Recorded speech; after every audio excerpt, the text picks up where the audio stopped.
Oi gente, eu sou a Ione do Minha Vida Literária. No vídeo de hoje eu trago pra vocês as minhas 7 leituras de janeiro.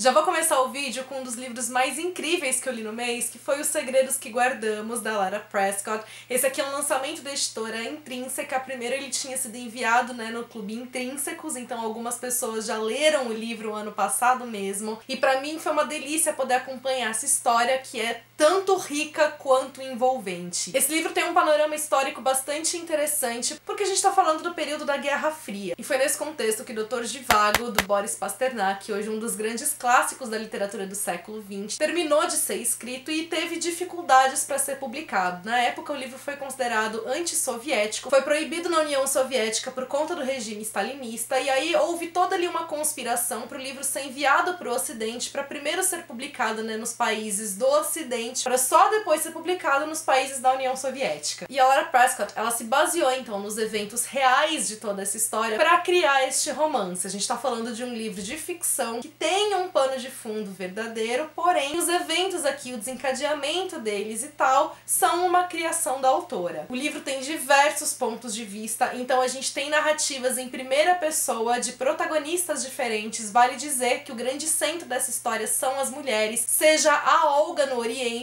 que era amante do Boris Pasternak e foi a grande inspiração dele para fazer a personagem da Lara, do Dr. Zhivago, sejam as mulheres no Ocidente que vão trabalhar como espiãs em uma agência de propaganda americana, na tentativa então de publicar o romance no Ocidente. A gente tem também algumas narrativas em terceira pessoa e tem também uma narrativa em primeira pessoa do plural, formada por um grupo de mulheres datilógrafas que trabalham nesta agência, onde as outras duas mulheres, as protagonistas, são espiãs. Por conta dessas várias perspectivas, a gente tem uma história que acaba sendo bastante ampla, então a gente tem um panorama muito geral, tem essa visão tanto interna das personagens, quanto essa visão de fora, essa visão, esse olhar, de outras sobre elas. Com isso, a Lara Prescott, ela consegue fazer uma narrativa muito bem desenvolvida, consegue construir muito bem a história e pouco a pouco encadeando aqui todos os eventos, ao mesmo tempo em que a gente tem uma história acontecendo no Ocidente, tem outra história acontecendo no Oriente, a autora consegue unificar tudo de maneira que a gente sinta que está lendo uma coisa só. E vale dizer também que a autora toca em temas que são muito relevantes. Ela vai discutir questões de gênero, questões de sexualidade, vai pontuar esses temas muito bem, principalmente nesse momento em que elas acontecem. Ela tem um toque de sensibilidade naquilo que ela escreve, mas que não é assim tão aparente. Não é que a escrita dela seja poética, por exemplo. Eu acho que ela tem uma escrita até que é muito pontual, mas ela consegue suscitar emoções na gente a partir daquilo que ela tá desenvolvendo. Foi um livro que quando eu terminei, foi só quando eu consegui sentir todo o impacto que ele causou, inclusive emocional. Outra leitura que eu fiz esse mês foi uma leitura fofurinha e foi a minha primeira leitura do projeto da TBR de 2020, votadas por vocês. No caso foi Matilda, do Roald Dahl, o livro que deu origem a um filme que marcou minha infância e a infância de muitas outras crianças também. E aqui a gente conhece a história da Matilda, então essa garota prodígio, mas que é um tanto quanto ignorada pelos pais, em certo nível até mesmo maltratada, e que vai encontrar conforto nos livros que ela lê e depois vai descobrir uma fonte de apoio na professora que ela vai ter quando começar a frequentar a escola. O Roald Dahl tem uma escrita que consegue cativar bastante a gente na leitura. O fato da edição ser ilustrada faz também com que a gente imerja ainda mais naquilo que tá lendo. Além disso, ele tem um tom irônico muito presente e que faz da leitura divertida, mesmo que a história seja triste em muitos momentos. Ele tem um tom também caricato para desenvolver algumas das personagens e das situações, então a gente vê muitas coisas absurdas acontecendo aqui, mas que acabam trazendo esse tom divertido para a leitura. Eu gostei demais de encontrar a importância da literatura aqui na história. É um livro também cheio de referências pra gente que gosta de livros e que também me proporcionou uma experiência muito deliciosa, principalmente por me remeter tanto ao filme. Foi um filme até onde eu me lembre bastante fiel, porque muitas das cenas que eu lembro do filme eu reconheci aqui ao longo da leitura. Esse mês eu também fiz uma leitura que foi de certa forma um estudo e foi o Escrever Ficção do Luiz Antônio de Assis Brasil, que é o responsável por uma das oficinas de escrita criativa mais famosas do Brasil, que é a escrita da PUC do Rio Grande do Sul. Como vocês podem ver, eu fiz muitas anotações anotações ao longo da leitura, então foi um livro bastante produtivo pra mim, porque ele basicamente funciona como um manual pra você poder desenvolver especialmente um romance ou uma novela. Ele não entra tanto na questão dos contos. O livro é dividido em capítulos, né, cada um voltado pra um diferente aspecto do romance, então ele vai passar tanto por narrativa, personagens, tempo, espaço.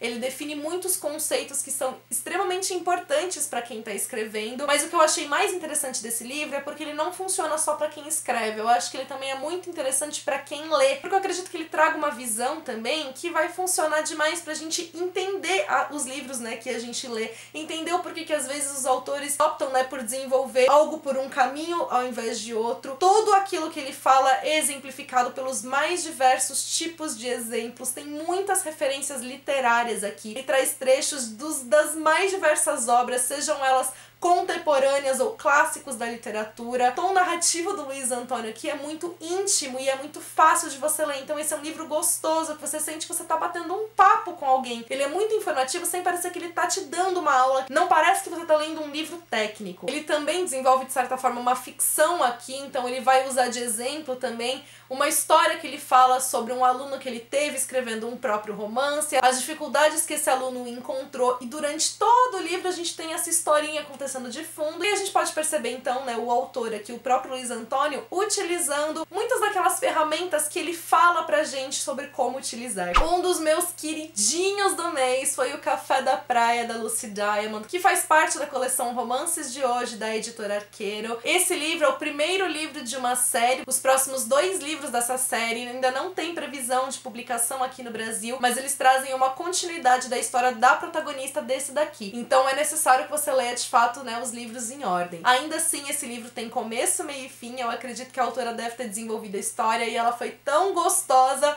que acabou gerando continuações. Nesse livro a gente tem uma protagonista que se sente muito deslocada em meio à família dela. Enquanto as 2 irmãs mais velhas já são casadas, têm empregos estáveis, ela pula de emprego em emprego, não consegue de fato se sentir realizada fazendo nada, até que uma tia dela muito querida acaba falecendo e deixando pra ela de herança um café na praia, num lugar onde ela já viveu muitas experiências positivas no passado, e ela acaba ficando muito balançada, porque ela sabe que aquele era um lugar extremamente especial pra tia, mas que ela sabe que no momento não tem como ela administrar, porque ela teria que abrir mão de toda a vida que ela tem em Londres. Esse livro é narrado em primeira pessoa, diferente do outro livro da autora, que é o A Casa dos Novos Começos, que eu acabei gostando bastante também, mas esse aqui, acho que por conta da própria narrativa, me trouxe muito mais próxima pra história desde o início. Ela tem um tom que é bastante divertido e ao mesmo tempo uma escrita que é sensível, então a gente realmente consegue acompanhar todos os medos, as inseguranças dessa personagem, as dificuldades que ela vai enfrentar, porque quando ela volta pra esse café, nenhuma daquelas pessoas ali daquela cidade são acolhedoras, encontra os mais diversos problemas ali, e a gente se vê sentindo junto da protagonista todas essas dificuldades. E esse é um livro sobre recomeços, é um livro sobre você entrar em contato com você mesmo e você acabar se descobrindo alguém capaz. E é muito gostoso a gente passar por todo esse processo junto com ela,